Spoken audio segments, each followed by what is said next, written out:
جب آپ اللہ کا ذکر کر رہے ہوتے ہیں نا، تو جس طرح آپ کے وجود کی غذا ہے روٹی، کھانا، پانی، ہوا، صحت، سانس، یہ آپ کے وجود کو زندہ رکھتی ہے، تو ایک روح کی غذا ہے، روح کی غذا ہے رب کریم کا ذکر، اللہ کی یاد۔ ہمارے ہاں زیادہ تر یہ ہوتا ہے کہ اللہ کا ذکر تو کیا جاتا ہے تو اس طرح کیا جاتا ہے جیسے طوطے نے کوئی لفظ رٹ لیے ہیں تو اب وہ بیان کر رہا ہے نا۔ ہمارے صوفیاء نے، بزرگوں نے لکھا ہے کہ وہ جو کہا گیا کہ الا بذکر اللہ تطمئن القلوب، یاد رکھو اللہ کے ذکر میں دلوں کا چین ہے، تو بعض لوگ کہتے ہیں میں تو بڑی تسبیح پڑھتا ہوں پھر بھی بے سکون رہتا ہوں، تو اس کا جواب وہ یہ دیتے ہیں کہ چونکہ انہوں نے اللہ کا ذکر کیا تو صحیح، لیکن اس طرح کرتے رہے جیسا طوطا رٹ کے کر رہا تھا۔ اگر غور کرتے اس بات پر، توجہ دیتے اس بات پر، اگر ان کا یہ ایک ذہن بن جاتا کہ میں بھلا کیا کہہ رہا ہوں، جب ان کی زبان سے نکلتا سبحان اللہ، تو پھر غور کرتے کہ میں نے یہ کہا ہے کہ اللہ پاک ہے، اللہ پاک۔ اب یہ چیز جب ان کے ذہن کے اندر، ان کے دماغ سے، ان کی روح سے ٹکرائے گی، تو جب انہوں نے کہا کہ میرا رب پاک ہے، سبحان اللہ عما یشرکون، وہ پاک ہے ان چیزوں سے جن سے لوگ اس کے ساتھ شرک کرتے ہیں،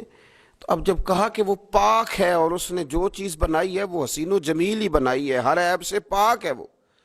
اس نے ہر چیز بہترین نقش و نگار کے ساتھ بنائی ہے، تو بتائیے کہ جب یہ سبحان اللہ کا معنی اور اس کا مفہوم سمجھ کر اللہ کا یہ ذکر کیا گیا، اب اس طرح نہیں ہو گیا کہ جیسے پورے وجود کے اندر خوشبو بکھر گئی ہو، اب یوں نہیں محسوس ہو گیا کہ جیسے بالکل ساری طبیعت ٹھنڈی اور پھولوں کی طرح ہو گئی،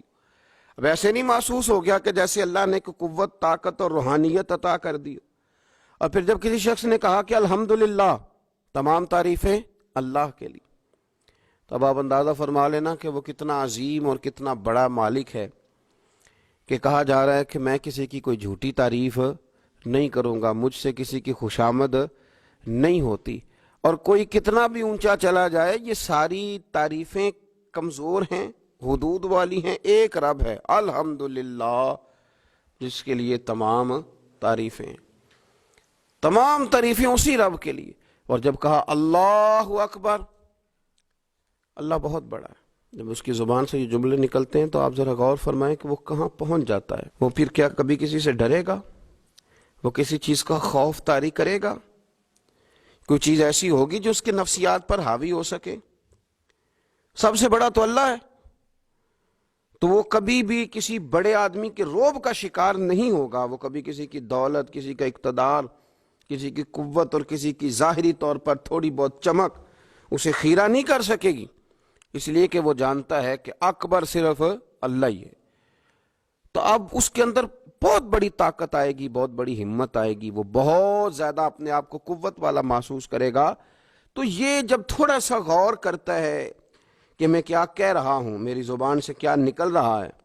تو پھر یہ ذکر الہی اس کو ٹھنڈک دیتا ہے، پھر اس کو سکون دیتا ہے، پھر اس کو قوت ملتی ہے۔ اس لیے میرے نبی پاک صلی اللہ علیہ وسلم نے فرمایا مثل الذی یذکر ربہ والذی لا یذکر مثل الحی والمیت، او کما قال صلی اللہ علیہ وسلم۔ یہ بخاری مسلم کی حدیث ہے۔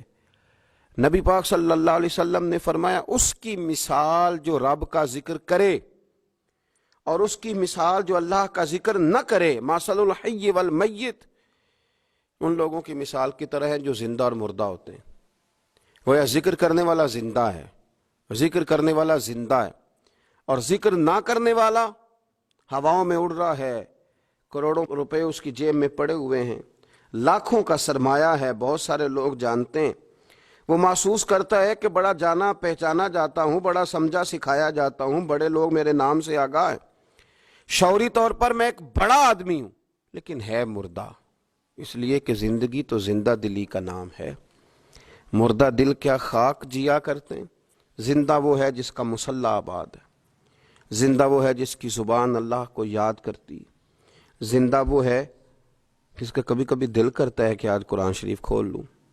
زندہ تو وہ ہے جس کی طبیعت چاہتی ہے کہ یار آج لاؤ نا تسبیح، تھوڑا سا درود و سلام اپنے محبوب پہ پڑھوں، زندہ تو وہ ہے جو کبھی کبھی اس کی یاد میں محو ہو، اکیلے بیٹھا بھی ہو تو پھر بھی اس کی زبان پہ ذکر اور آنکھوں میں آنسو جاری ہو جاتے، جس کو یاد کر کے محو ہو جاتا ہے۔ یاد رکھیں ذکر الہی انسان کو زندہ رکھتا ہے، توانائی دیتا ہے، روحانیت دیتا ہے، اس کو سکون کی دولت دیتا ہے۔ اپنے معاملات کو جب ترتیب دیں تو اذکار کی پابندی کرے.